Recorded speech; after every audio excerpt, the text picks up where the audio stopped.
Welcome to the deep dive. Today we're tackling a concept you might remember from old science class, ether. Right, that idea of a medium for light. Exactly. But we're not looking at it through that, 19th century Yeah, lens. definitely not. Our exploration today is guided by H.P. Blavatsky's inner school teachings. We're using Blavatsky's esoteric Nature of Æther and Akâsa. And it reveals ether as something, well, much more fundamental, really profound, like a key to the cosmos itself. Absolutely. And what's really fascinating, I think, is how Blavatsky takes this term, ether, which had this scientific meaning, Yeah. and she just unveils this, deeper, way more encompassing meaning. So that's our goal for this deep dive. Pretty much. To shed light on her concept of ether, show how it goes way beyond just a passive medium. Okay. It becomes this active primordial principle, and it's tied directly into what she calls divine thought and, well, the very structure of everything. So we're going beyond just physics here. Way beyond the physical, Yeah. into the really fundamental stuff. Okay, so let's dive in. Blavatsky starts by drawing a clear line. She says the scientific ether, that's just a small part of It's it. just scratching the surface. Yeah. She brings in this bigger idea, primordial substance. And its essence, its sort of, operating system, she calls that Akâsa. Akâsa, right. And she labels Akâsa the upadi of divine thought. Now, upadi, you said that means like a vehicle, a foundation. Yeah, exactly. A vehicle, a basis, a foundation. So Akâsa is the bedrock, you could say, that divine thought needs to, well, act.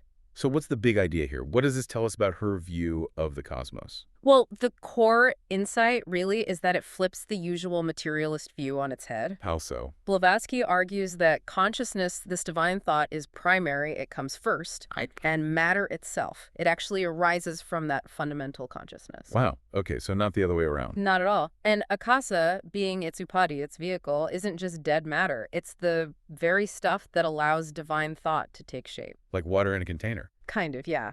But the water itself, Akâsa, has its own potential, its own properties.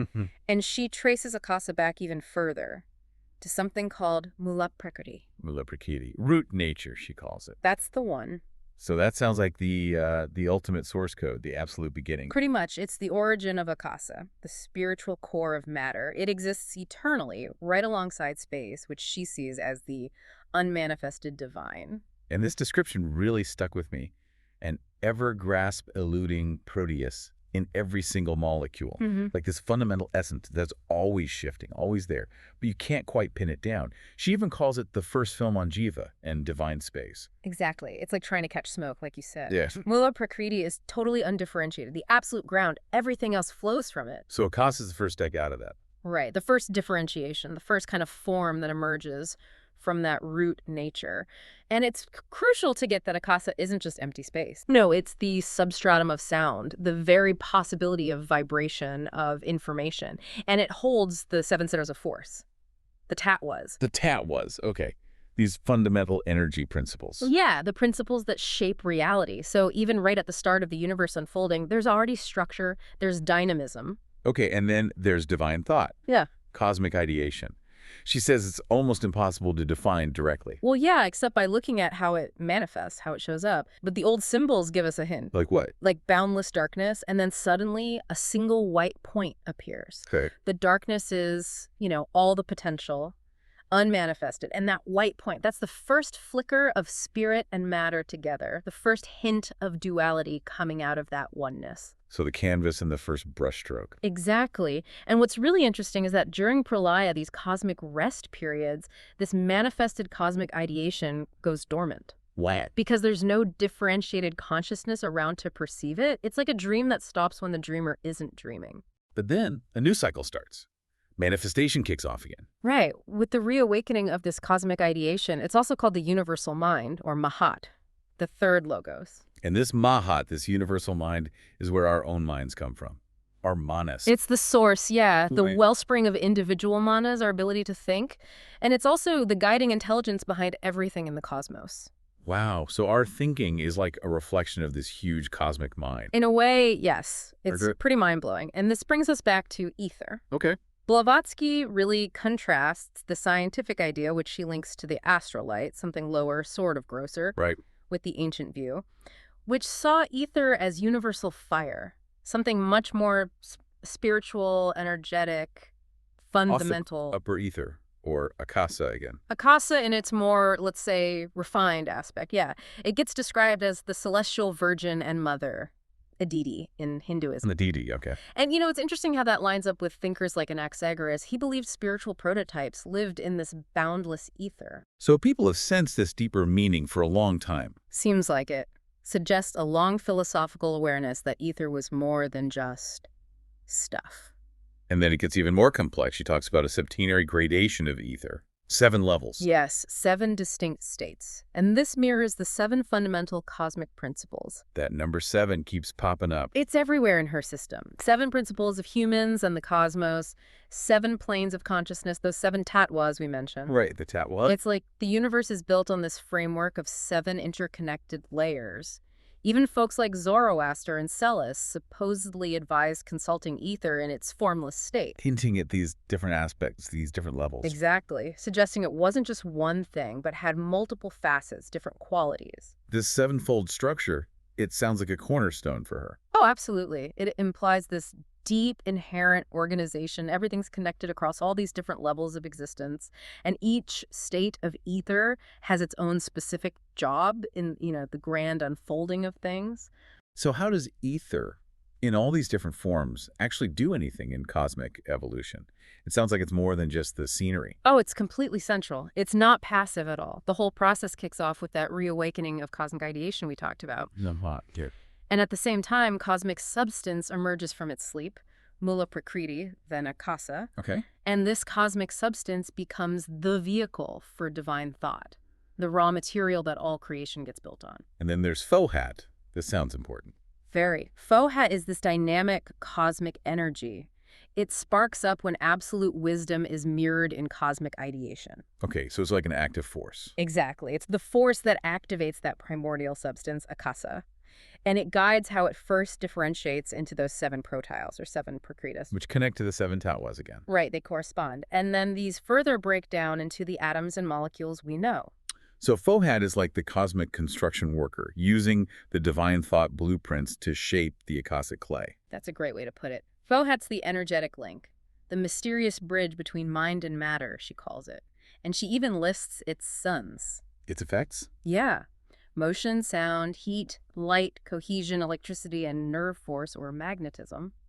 So the basic force is science studies. Exactly. But here they're seen as expressions, emanations of this one cosmic energy, Fohat, working within Æther Akâsa. Okay. Now she also talks about the ancient elements, fire, air, water, earth, Æther Akâsa. These aren't just literal things for her, are they? No, not simple substances. They're more like veiled symbols for intelligent forces. She calls them Dayan Chohans, Devas, Sephiroth, the builders of the cosmos. Builders, okay. And she contrasts the scientific ether or illus or protile, saying that is a more differentiated substance that these builders use. Like a more refined material they work with? Kind of, yeah. Guided by divine thought, they use this more specific substratum. The ancient elements are more like the intelligent powers doing the building. Scientific ether is more like the stuff they build with. Got it. And what about chaos? Usually that means disorder. Not for Blavatsky. Primordial chaos is the highest, most spiritual form of ether or Akâsa, totally distinct from the scientific light-carrying ether. It's that celestial virgin and mother again, Aditi. Yes. The source from which everything matter, life, force, action emerges when it's incubated, as she puts it, by divine spirit. So chaos isn't randomness, it's pure, unmanifest potential. Exactly, the ultimate wellspring.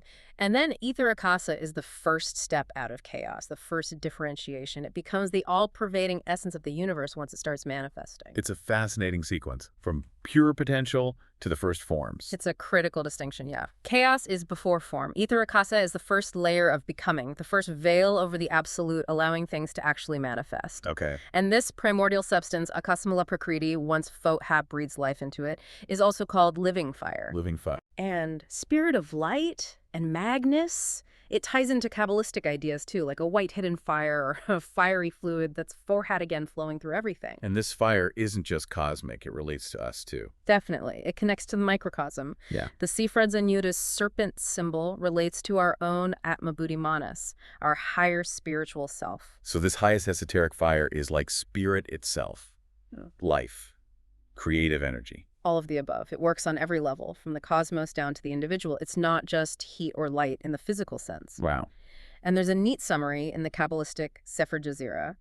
It describes creation starting with divine substance, Okay. then spirit, the first logos, then air, representing abstract spirit, motion, Yeah. then water, receptive substance, the mother principle, and finally ether, fire, the sun, organized creation. The tetractys.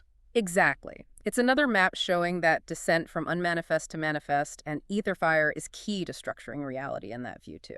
This picture of ether is just worlds away from what 19th century scientists were talking about. She tackles that difference head on, right? Oh, absolutely. Very directly. She even quotes a scientist, Alexander Bain, who called the scientific undulating ether a representative fiction. So even they knew it was just a theory, a placeholder. Pretty much acknowledged its hypothetical status, yeah. Yeah. And Blavatsky just hammers home that this scientific ether is only a lower level, a shadow, really, of the true Akâsa. And she wasn't a fan of materialism, was she? No, quite critical. She argued it makes the mistake of focusing only on the physical side, the energies, Fohat's effects, Right. while completely ignoring the source. Cosmic ideation, the divine mind of Fohat. She felt this was a very Western bias, sidelining consciousness. The point being. Her point is that by only looking at the material, science gets just a tiny piece of the picture. It misses the foundation, the fact that consciousness and thought are woven into existence itself, which means, you get a fundamentally incomplete picture of reality. And she keeps coming back to that sevenfold nature of ether. Yes, emphasizing that the ancient wisdom knew about these layers. Science, focusing just on material effects, was totally blind to it. Like steadying ripples on a pond without knowing about the water's depth. That's a perfect analogy. Science saw the surface effects, but not the deep, subtle layers underneath. And she also discusses how the church viewed the lower ether, the astral light, As a bad place. Abode of evil. Yeah, basically. Blavatsky acknowledges there are all sorts of entities there, sure, but she pushes back against labeling the whole realm as inherently evil. She saw that as a misunderstanding. A misinterpretation from a limited view, yeah. It's not that everything there is nasty, just that it's a mixed bag. A realm of diverse energies, beings at different stages. And finally, she makes it clear that for occultism, forces like electricity, magnetism, light, heat, they aren't just blind material things. Not at all. They're expressions of the universal spirit Fohat working in ether in Akâsa. They're alive, in a sense. Even vital electricity she equates with life itself. Prana, the breath of existence. So it gives physics a whole different meaning. It infuses everything with a deeper significance, yeah. These aren't just mechanical forces, they're living expressions of a conscious, connected universe. Okay, so let's try and pull this all together. What's the relationship between ether, life, consciousness, and the divine in her system? It sounds like it's much more than just the stuff things happen in. Oh, absolutely. It's fundamentally interwoven. In its higher forms, Akâsa, Mula Prakriti ether is the vehicle. It's the essential substance. It's the field where cosmic life and consciousness happen. The bridge between the absolute and us. Exactly, the intermediary, the link between the unconditioned absolute and the manifested cosmos. And Akâsa being the upadi of divine thought, Fohat. Yeah.